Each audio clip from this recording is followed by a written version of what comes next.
आज हम प्राचीन भारत के सबसे महत्वपूर्ण टॉपिक सिंधु घाटी सभ्यता के बारे में पढ़ेंगे, जो आने वाले वीपीएससी 67 के लिए काफ़ी महत्वपूर्ण है। और हम कोशिश करेंगे कि 67 वीपीएससी तक सभी सब्जेक्ट के हर एक टॉपिक को ख़त्म करने का। तो आप लोग नए हैं तो इस चैनल को सब्सक्राइब करें, लाइक करें और शेयर करें।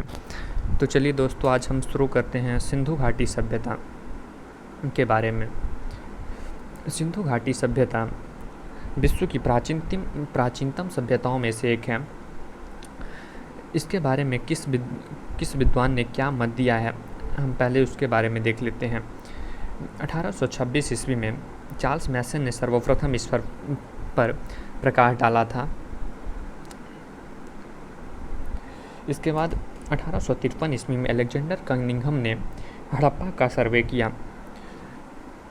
1856 ईस्वी में जॉन बर्टन एवं विलियम बर्टन लाहौर से कराची के मध्य रेलवे लाइन बिछा रहे थे एवं उन्होंने अनजाने में हड़प्पा की ईंटों का प्रयोग किया।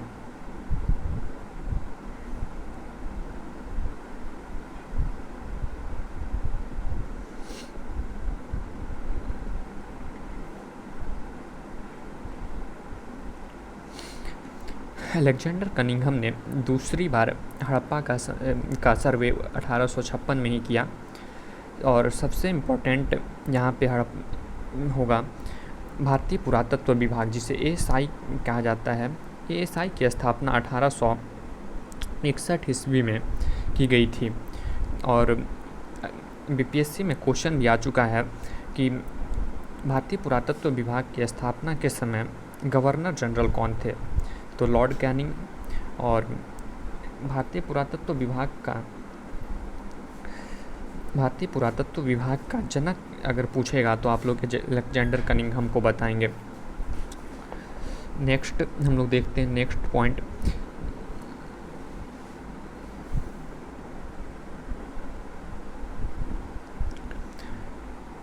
नेक्स्ट जो इम्पोर्टेंट पॉइंट है वो है हड़प्पा एवं मोहनजोदड़ो को सिंधु घाटी सभ्यता की जुड़वां राजधानी किसने कहा था। तो दोस्तों, इसका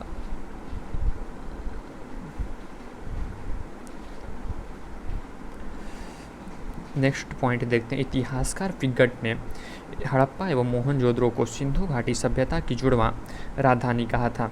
तो ये भी क्वेश्चन पहले आया हुआ है। अब हम लोग हड़प्पा सभ्यता के विस्तार के बारे में पढ़ लेते हैं।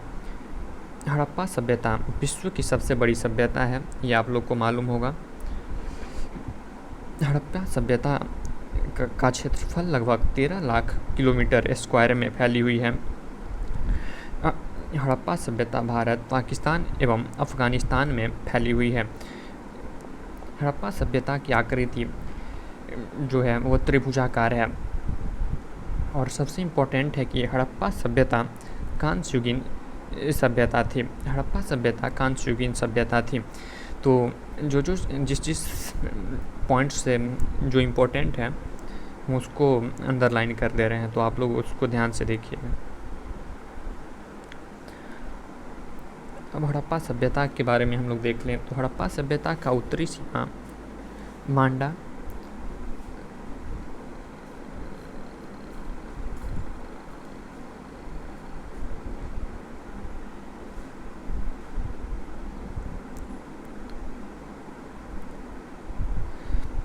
अब हड़प्पा सभ्यता के उत्तरी सीमा देखते हैं। कभी कभी पूछ देता है कि हड़प्पा सभ्यता के उत्तर में क्या था। तो हड़प्पा सभ्यता की उत्तरी सीमा मांडा, जो जम्मू कश्मीर में है, और मांडा चिनाब नदी के किनारे है। दक्षिणी सीमा डैमाबाद, जो महाराष्ट्र में है, और डैमाबाद प्रवरा नदी के किनारे है। आलमगीरपुर उत्तर प्रदेश में हिंदा नदी के किनारे है, जो हड़प्पा सभ्यता की पूर्वी सीमा है। और पश्चिमी सीमा दास्क नदी के किनारे बलूचिस्तान में सुतकांगडोर है। तो दोस्तों, हमें कुछ ये जैसे नाम दे देता है कि आलमगीरपुर कहाँ है, दैमाबाद कहाँ है, सुतकांगडेर कहाँ है, मांडा कहाँ है, तो आप लोग इसे भी देख लीजिएगा। और हम अब आगे बढ़ते हैं। अब इसका काल निर्धारण ये भी इम्पोर्टेंट है। हड़प्पा सभ्यता का काल निर्धारण C14 कार्बन 14 पद्धति से किया जाता है। नई एनसीईआरटी जो है उनके अनुसार हड़प्पा सभ्यता का काल 2600 से 1900 ईस्वी दिया गया है। पुरानी एनसीईआरटी के अनुसार 2350 से 1750 BC और सारगोन अभिलेख के अनुसार जो मध्य एशिया में मिला है 3250 से 2750 ईस्वी। अब ये इम्पोर्टेंट है। हड़प्पा की स्थिति पूछती है कि हड़प्पा कहाँ स्थित है, तो हड़प्पा मोंटगोमरी ज़िला में स्थित है जो पाकिस्तान में है। हड़प्पा किस नदी के किनारे है, तो ये भी आप पे ध्यान दीजिएगा, हड़प्पा रावी नदी के किनारे स्थित है। हड़प्पा से एक और इम्पोर्टेंट है, हड़प्पा के उत्खननकर्ता कौन थे, जो बहुत बार क्वेश्चनों में आया है। तो हड़प्पा के उत्खननकर्ता के रूप में दयाराम सहनी। अब सबसे इम्पोर्टेंट हम लोग देख लेते हैं हड़प्पा से क्या क्या प्राप्त हुआ है। तो RH-37 कब्रिस्तान कहाँ से प्राप्त हुआ है, तो ये हो जाएगा हड़प्पा से। विदेशी की कब्र कहाँ से प्राप्त हुआ है, तो हड़प्पा से। इक्का गाड़ी कहाँ से प्राप्त हुआ है, तो हड़प्पा से। सिंगार पेटिका कहाँ से प्राप्त हुआ है, तो ये इसका भी आंसर हो जाएगा हड़प्पा से। स्वास्तिक का निशान हड़प्पा से।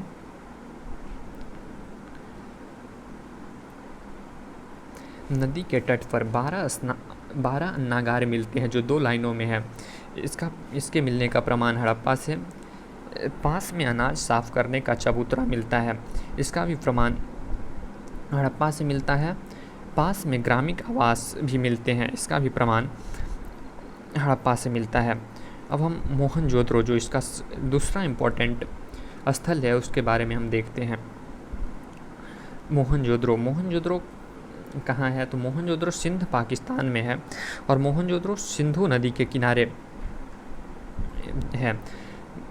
क्वेश्चन 1-2 बार अभी तक आ चुका है कि मोहनजोदड़ो के उत्खननकर्ता कौन थे, तो इसका आंसर हो जाएगा राखला दास बनर्जी।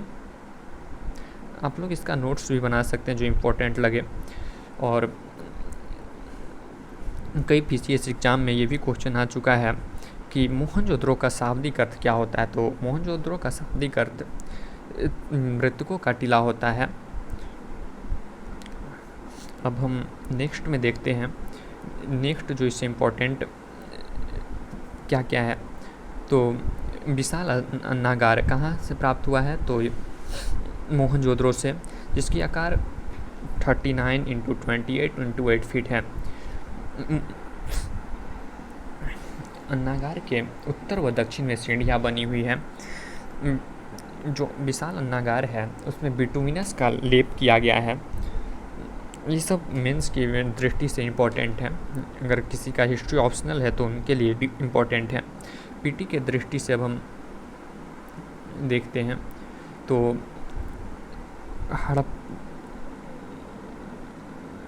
मोहनजोदड़ो से क्या क्या मिला है वो पहले देख लेते हैं। विशाल अन्नागार का अगर पूछे कि हड़प्पा या सिंधु घाटी सभ्यता में विशाल अन्नागार का प्रमाण कहाँ से मिलता है, तो मोहनजोदड़ो से।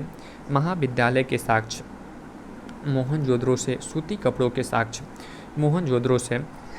हाथी के कपाल खंड, इसका भी प्रमाण मोहनजोदड़ो से मिलता है। नर्तकी की मूर्ति जो धातु की बनी हुई है, ये इम्पोर्टेंट है, इसका भी प्रमाण मोहनजोदड़ो से मिला है।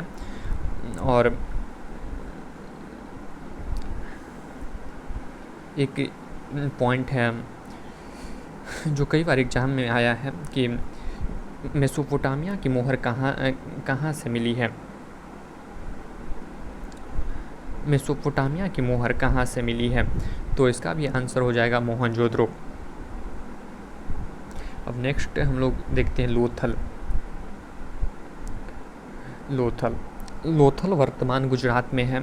और लोथल किस नदी के किनारे, ये पूछे तो आप लोग भोगवा बता दीजिएगा। और लोथल के उत्खननकर्ता कौन थे, तो SR राव। ये मिलान करने में आ जाता है, जैसे लोथल कहाँ है, कालीबंगा कहाँ है, कालीबंगा किस नदी के किनारे है, इस टाइप का। तो लोथल की स्थिति गुजरात में। लोथल किस नदी के किनारे है, तो भोगवा। लोथल से कुछ इम्पोर्टेंट जो क्या क्या प्रमाण मिला है वो देख लेते हैं। लोथल एक व्यापारिक नगर था। लोथल से गोदीवारा का प्रमाण मिलता है। लोथल गोदीवारा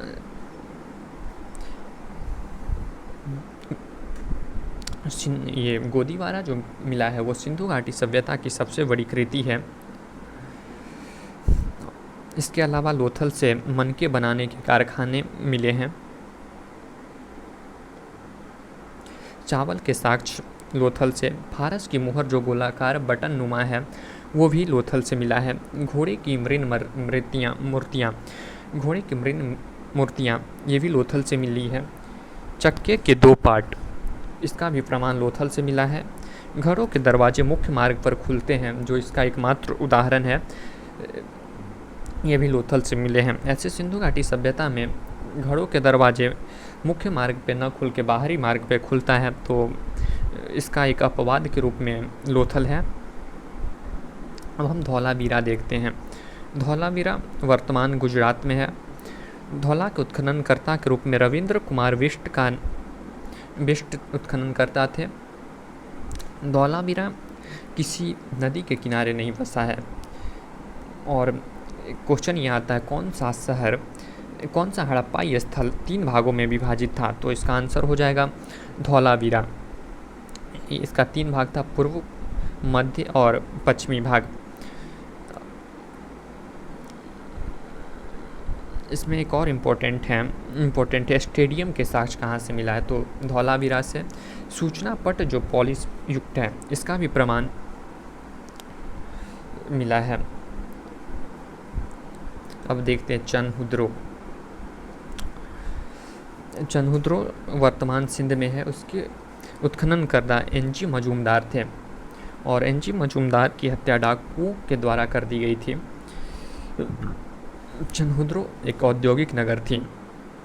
चनहुद्रो से क्या क्या मिलने के प्रमाण मिलते हैं ये हम देख लेते हैं पहले।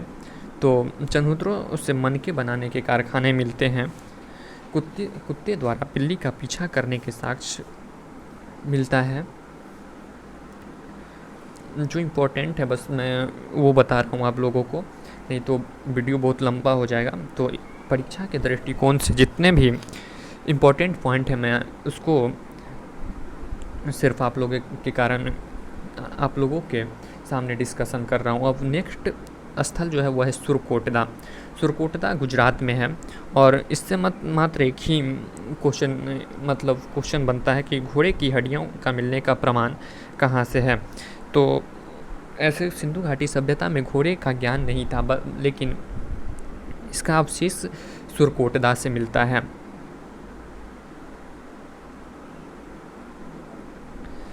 और अब छोटे छोटे हैं जैसे कुनाल हरियाणा में, दैमाबाद महाराष्ट्र में। दैमाबाद से ये इम्पोर्टेंट क्वेश्चन है, धातु का रथ कहाँ से मिला है, तो इसका आंसर हो जाएगा दैमाबाद से। रोजदी, ये सब क्वेश्चन आता है कि रोजदी किस राज्य में है, तो गुजरात। रोपर पंजाब, कालीबंगा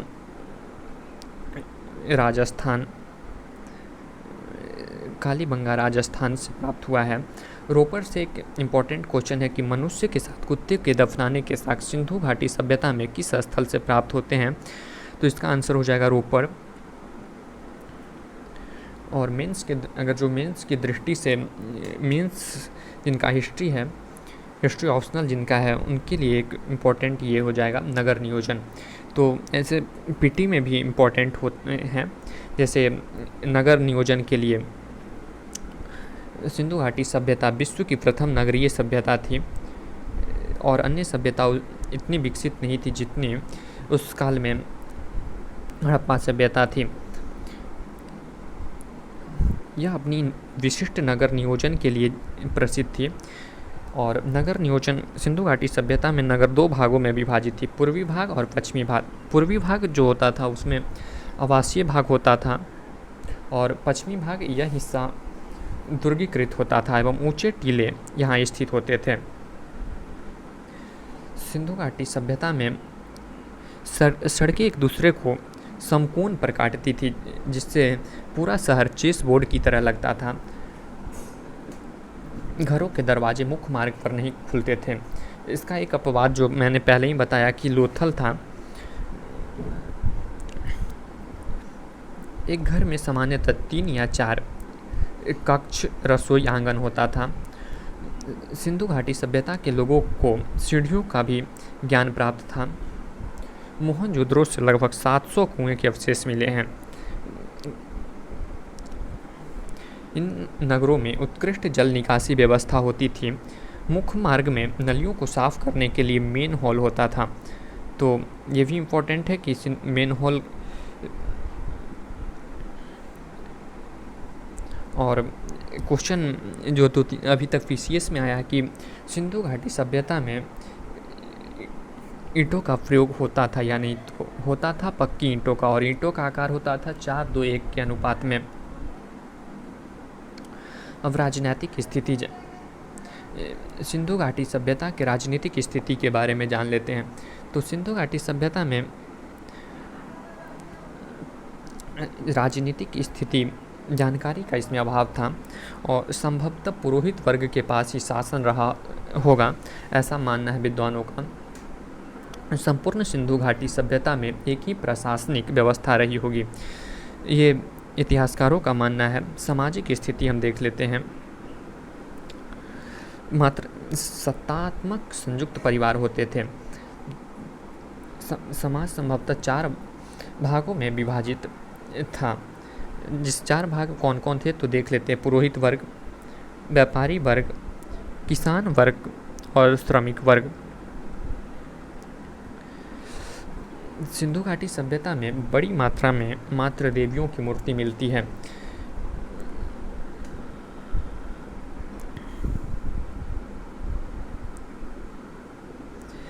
यह शांति प्रिय लोग थे क्योंकि अत्यंत कम मात्रा में हथियार मिलते हैं। पुरुष एवं महिलाएं श्रृंगार करते थे एवं जवाहरात पहनते थे। देखिए ये भी क्वेश्चन जो है, लोग शाकाहारी व मांसाहारी थे। क्वेश्चन आ रहा था कि सिंधु घाटी की सभ्यता के लोग शाकाहारी थे या मांसाहारी, तो आंसर हो जाएगा दोनों ही थे। और उस समय शतरंज एवं मुर्गे की लड़ाई इनके प्रिय खेल होते थे। सिंधु घाटी सभ्यता में संस्कार मरने के बाद 3 विधियों का प्रचलन था: पूर्ण समाधान, आंशिक समाधान और दाह संस्कार। सिंधु घाटी सभ्यता के लोगों को आत्मा व पुनर्जन्म में विश्वास था। लोथल में 3 और कालीबंगा में 1 युग्मित समाधान के प्रमाण मिलते हैं। अब सिंधु घाटी सभ्यता के धार्मिक स्थिति के बारे में हम लोग देख लेते हैं। वे लोग प्राकृतिक बहुदेववाद में विश्वास करते थे। पुरुष एवं महिला देवताओं को पूजते थे। और भारत में अगर देखा जाए तो सबसे पहले मूर्ति पूजा का प्रमाण सिंधु घाटी सभ्यता में ही देखा जाता है। सिंधु घाटी सभ्यता में देवताओं की मूर्तियाँ मिलती हैं, लेकिन मंदिर बनना आरंभ नहीं हुए थे। लेकिन मंदिर का प्रमाण पहली बार गुप्त काल में आप लोग को पता ही होगा मिला है। और सिंधु घाटी सभ्यता के लोग अंधविश्वासी थे जो जादू, टोने, टोटके में विश्वास करते थे। सिंधु घाटी सभ्यता के लोग बलि प्रथा में विश्वास करते थे। हवन कुंड के प्रमाण कालीबंगा से मिले हैं, ये भी इम्पोर्टेंट हैं। सिंधु घाटी के लोग वृक्ष पूजा, जल पूजा, लिंग पूजा, योनि पूजा में विश्वास करते थे। मतलब प्रकृति पूजा में ये लोग विश्वास करते थे। मोहनजोदड़ो से एक मोहर मिलती है जिस पर अर्ध शिव का चित्र मिलता है। आधा शिव जो है वो पुरुष हैं और अर्ध नारी का चित्र मिलता है, जिसे सर जॉन मार्शल ने पशुपतिनाथ कहा है। सिंधु घाटी की अब आर्थिक स्थिति देख लेते हैं। आर्थिक स्थिति कृषि आधारित अर्थव्यवस्था थी। अधिशेष उत्पादन होता था जिन्हें बड़े बाजारों, शहरों में बेचा जाता था। उस समय गेहूँ, सरसों, चना, मटर, रागी प्रमुख फसलें थे। तो ये इम्पोर्टेंट हो जाता है कि इसमें पूछ देता है कि सिंधु घाटी सभ्यता के काल में किस फसलों का प्रचलन नहीं था। सिंधु घाटी सभ्यता के लोगों को चावल एवं बाजरे का ज्ञान नहीं था। लोथल से चावल के साक्ष्य मिलते हैं। अब रंगपुर से चावल की भूसी मिलती है, जबकि विद्वानों का मानना है कि चावल एवं बाजरे का साक्ष्य का ज्ञान उस समय नहीं था।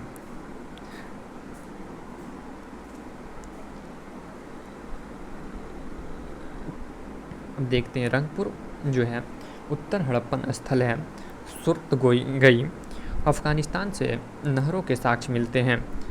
धौलावीरा से जलाशय के साक्ष्य मिलते हैं। यह पशुपालन भी करते थे। ये इम्पोर्टेंट हो जाता है। गाय, भैंस, भेड़, बकरी, खरगोश, कुत्ता एवं बिल्ली इनके प्रिय पशु थे, जबकि घोड़ा का साक्ष्य नहीं मिलता है।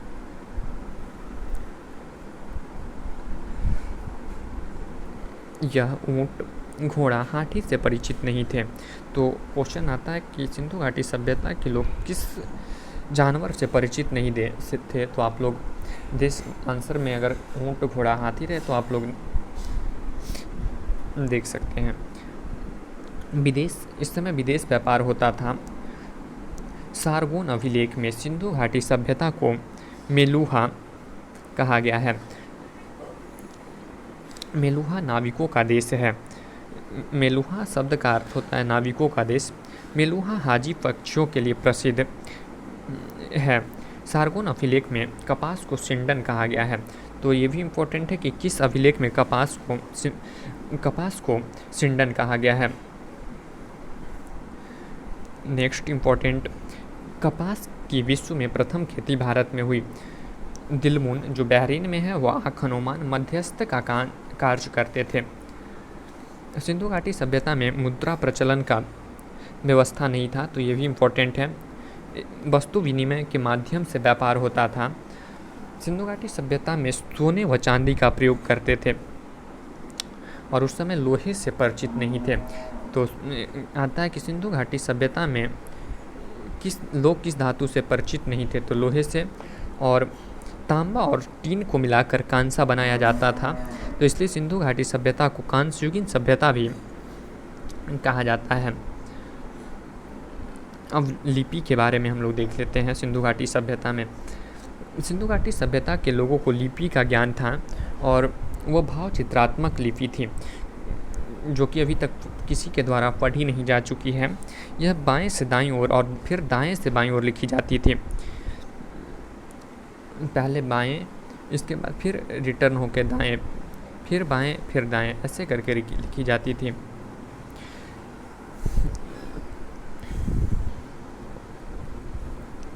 अब इसके बाद मूर्तियों एवं मोहरे। यहाँ से 3 तरह की मूर्तियाँ मिलती हैं: धातु की, पत्थर की, टेराकोटा की। टेराकोटा मिट्टी को ही कहा जाता है।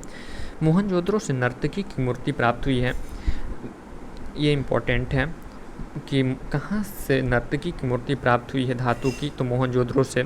धातु के रथ कहाँ से प्राप्त हुए हैं? तो दैमाबाद से। नेक्स्ट, मोहनजोदड़ो से पत्थर की पुरोहित राजा की मूर्ति प्राप्त हुई है। टेराकोटा की मातृ देवी की मूर्तियाँ मिली हैं। और हाँ, एक इम्पोर्टेंट क्वेश्चन ये है कि किस मोहरों में किस धातु का प्रयोग किया जाता था? तो सेलखड़ी जो क्वेश्चन अभी तक आ चुका है। ज़्यादातर मोहरे चौकोर होते थे। मोहरे वस्तुओं की गुणवत्ता एवं व्यक्ति की पहचान की होतक होती थी। मोहरों पर एक श्रृंगी बैल की सबसे ज़्यादा आकृति प्राप्त हुई है। मोहनजोदड़ो हड़प्पा से बड़ी मात्रा में मोहरे प्राप्त हुई है, जिसमें कोड़ वाला सांड का चित्र का प्रमाण मिलता है। और अब सिंधु घाटी सभ्यता के पतन के कारण देख लेते हैं। प्रमुख विद्वान गार्डन चाइल्ड और मार्टिन व्हीलर के अनुसार ने कहा है कि आर्यों के आक्रमण के कारण सिंधु घाटी सभ्यता का पतन हुआ। SR. Rao, sir John Marshall व J.H. मैके के अनुसार सिंधु घाटी सभ्यता का पतन बाढ़ से हुआ। सर जॉन मार्शल का एक और मत है कि प्रशासनिक शिथिलता के कारण सिंधु घाटी सभ्यता का पतन हुआ। अमलानंद घोष का मानना था कि जलवायु परिवर्तन के कारण सिंधु घाटी सभ्यता का पतन हुआ। U.R. कैनेडी के अनुसार प्राकृतिक आपदा के कारण सिंधु घाटी सभ्यता का पतन हुआ। माधव स्वरूप वत्स के अनुसार नदियों ने अपना रुख बदल लिया। तो स्टेटमेंट दे देगा कि नदियों ने अपना रुख बदल लिया। ये किसका मानना था कि किस विद्वान का मत है कि हड़प्पा के पतन में नदियों ने अपना रुख बदल लिया? तो माधव स्वरूप वत्स। इतनी विशाल सभ्यता के पतन के लिए बहुत सारे कारण जिम्मेदार रहे होंगे, क्योंकि कोई एक कारण से इतना बड़ा सभ्यता का पतन नहीं हो सकता है। और लास्ट देख लीजिए, कालीबंगा, राखी गद्दी, धौला बीरा पूर्व हड़प्पाई स्थल है, और रंगपुर और रोजदी उत्तर हड़प्पाई कालीन स्थल है। तो दोस्तों आज के लिए इतना ही। कल हम वैदिक सभ्यता के बारे में डिस्कशन करेंगे, और शनिवार को हम जितने भी हो जाएंगे उसके में हम ऑब्जेक्टिव दे दिया करेंगे। धन्यवाद।